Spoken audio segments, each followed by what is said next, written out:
हमारे देश में कई तरह के प्रोफेशन है। डॉक्टर है, वकील है, पुलिस है, लेकिन सबसे अच्छा प्रोफेशन है वकील का। हमारे देश में दो ही तरह के वकील सफल होते हैं। एक वो जो कानून को जानते हैं और दूसरे वो जो जज को जानते हैं। दो ही तरह के वकील सफल होते हैं और कोई वकील सफल नहीं होता। मेरा एक दोस्त वकील है। एक दिन वकील साहब की पत्नी ने वकील साहब से कहा, अपने घर में न टीवी है, न फ्रिज है, न एसी है, न वॉशिंग मशीन है, समझ में नहीं आता अपना घर कब बसेगा। वकील साहब बोले, भगवान सब्र कर, आज ही एक तलाक का केस आया है, जो ही उसका घर उजड़ेगा अपना घर बसेगा। एक वकील ने अपने क्लाइंट से कहा, तुमने केवल 500 रुपए के लिए मर्डर कर दिया, मेरी फीस 5000 रुपए है, कैसे भरोगे? मैं तुम्हारा केस नहीं लड़ सकता। क्लाइंट बोला, वकील साहब आप केस लड़िए, क्योंकि जब मैं 500 रुपए के लिए मर्डर कर सकता हूं तो आप सोचिए 5000 रुपए के लिए क्या नहीं कर सकता। एक वकील साहब अपने बच्चे को टिप्स दे रहे थे, देखो बेटे, 6 महीने पहले मेरे पास एक लड़की का केस आया। उसने आरोप लगाया कि एक लड़के ने उसका दिल तोड़ दिया। मैंने उसे 5 लाख रुपए मुआवजे के दिलवाए। कितने? 5 लाख रुपए। 3 महीने पहले मेरे पास एक और लड़की का केस आया। उसने आरोप लगाया कि एक लड़के ने उसे बाइक से गिरा दिया, इसके कारण उसके पैर पर प्लास्टर चढ़ गया। मैंने उसे केवल 500 रुपये मुआवजे के दिलवाए। कितने? केवल 500 रुपये। लड़का बोला, इसका क्या मतलब हुआ? डैडी बोले, इसका मतलब ये हुआ बेटा कि लड़की का दिल मत तोड़ो, उसकी टांग तोड़ो, सस्ती पड़ेगी। अब एक हवाई जहाज आसमान में उड़ रहा था। अचानक कैप्टन ने कहा, हवाई जहाज का इंजन फेल हो गया है, सभी यात्री पैराशूट बांध ले और एक एक करके दरवाजे से कूद जाए। 1 से 10 तक गिनती गिने और फिर पैराशूट का बटन दबा दे। पैराशूट खुल जाएगा और आप सुरक्षित जमीन पर पहुंच जाओगे। यात्रियों में से एक आदमी ने कहा, एक बार फिर से समझाओ। कैप्टन ने कहा, तुम केवल 3 तक ही गिनना, 10 तक मत गिनना वरना धरती पर पहुंच जाओगे। एक प्रेस वाले ने 5000 गीता निकाल ली, लेकिन बिक नहीं रही। वे परेशान, 5000 गीता छप गई लेकिन बिक नहीं रही, क्या करे? तभी एक आदमी आया, बोला, मैं बेचता हूं, 500 गीता दे दो। वे लोग हैरान, बोले, जिस गीता को हमारे अच्छे अच्छे ट्रेंड सेल्समैन नहीं बेच सके, उसे ये कैसे बेच देगा? फिर भी उम्मीद पे दुनिया टिकी है, ये सोचकर 500 गीता दे दी। वो लेकर चला गया। अगले दिन आया, बोला, सब बिक गई, ये लो पैसे, 500 और दे दो। सब लोग आश्चर्यचकित रह गए। बोले, एक बात बताओ, जिसे हमारे अच्छे अच्छे ट्रेंड सेल्समैन नहीं बेच सके, उसे तुमने बेचा कैसे? वो बोला, कुछ नहीं, मैं एक घर में गया, घंटी बजाई और बोला, ये गीता है, खरीद रहे हो या पढ़कर सुनाऊं? मेरे पड़ोस में सर अजीब लोग रहते हैं, अजीबो गरीब लोग रहते हैं, बल्कि अजीब ढंग के गरीब लोग रहते हैं। सबका करेक्टर अलग अलग। मेरा एक पड़ोसी है जो धोती पर शूज पहनता है और कुर्ते पर टाई लगाता है।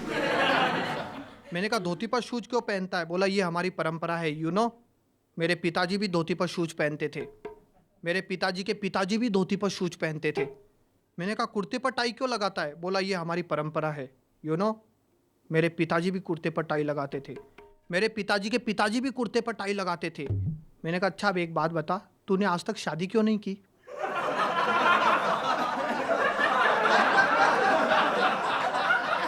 उसके उत्तर में वही जवाब, ये हमारी परंपरा है, मेरे पिताजी ने भी शादी नहीं की, मेरे पिताजी के पिताजी ने भी शादी नहीं की। अजीब लोग रहते हैं। मेरे एक पड़ोसी ने तीसरी शादी रचाई, मैंने दी बधाई। मैंने कहा, खुदा दुश्मनों की नज़र से बचाए, ये दिन आपकी ज़िंदगी में बार बार आए। वो बोला, 3 बार तो आ चुका है। मैंने कहा, 3-3 शादी करने का क्या फ़ायदा हुआ? वो बोला, एक ही फ़ायदा हुआ और बहुत बड़ा फ़ायदा हुआ, घोड़ी पर चढ़ना अच्छी तरह आ गया। वो अपनी तीसरी पत्नी को घर लेकर आया। उसकी तीसरी पत्नी ने देखा दीवार पर एक लाल साड़ी और एक हरी साड़ी टंग रही थी। उसने कहा, ये क्या है? पति बोला, देखो, मेरी पहली बीवी को लाल साड़ी बहुत पसंद थी, ये उसकी याद में, भगवान उसकी आत्मा को शांति दे। मेरी दूसरी बीवी को हरी साड़ी बहुत पसंद थी, ये उसकी याद में, भगवान उसे जन्नत में जगह दे। तुम्हें कौन सी साड़ी पसंद है? बीवी बोली अब यहाँ साड़ी नहीं टोपी टंगेगी। अच्छा, बंबई में पैसे कमाने के कई तरीके हैं। आजकल एक नया कंसेप्ट आया है, मेल मार्केट। पिछले दिनों मेरे पास एक लेटर आया, बोला यदि तुरंत फुरत पैसा कमाना हो तो एक जवाबी लिफाफा और 2,000 रुपये का चेक इस पते पर भेज दीजिए। मैंने चेक भिजवाया। 1 हफ्ते बाद जवाब आया, जो काम हम कर रहे हैं वही काम आप भी शुरू कर दीजिए। पैसे कमाने के कई तरीके हैं। 2 दोस्त घूमते हुए समंदर के किनारे पहुंचे। वहाँ एक बोर्ड लगा था, डूबने से बचाने वाले को 500 रुपये। दोनों ने कहा ये अच्छा धंधा है पैसा कमाने का, पहले तू जाकर डूब, मैं तुझे बचाऊंगा, 500 रुपये ले आऊँगा। फिर मैं जाकर डूबूंगा, तू मुझे बचाना, 500 रुपये ले आना। दोनों ने एग्रीमेंट किया। एक पानी के अंदर गया, डूबने लगा, दूसरा खड़ा देखता रहा। अब पहला बुरी तरह घबरा गया, पानी उसके सर पर आ गया, किसी तरह गिरते पड़ते किनारे पर आया, आकर चिल्लाया तूने मुझे बचाया क्यों नहीं? दूसरा बोला यहाँ एक बोर्ड और लगा है, लाश निकालने वाले को 1,000 रुपये। तो मैं बंबई में रहता हूँ और बंबई में फ्लैट इतने छोटे होते हैं कि 2 आदमी साथ चले तो दीवार से टकराए। और मजबूत कितने, परसों मैंने अपने दादाजी की तस्वीर टांगने के लिए दीवार में कील ठोकी तो पड़ोसी की दादी गिर गई। अब आप लोग तो हंस रहे, वो पड़ोसी डंडा लेकर मेरे घर पे आ गया, बोला मेरी दादी को धक्का किसने दिया? अब ये भी नहीं कह सकता मेरे दादाजी ने, उनका कैरेक्टर खराब होता है। तो ऐसी हालत में बंबई में अगर कोई गेस्ट आ जाए तो वो गेस्ट नहीं घोस्ट लगता है। बंबई का कल्चर बिल्कुल अलग है, हम गेस्ट बिल्कुल पसंद नहीं करते।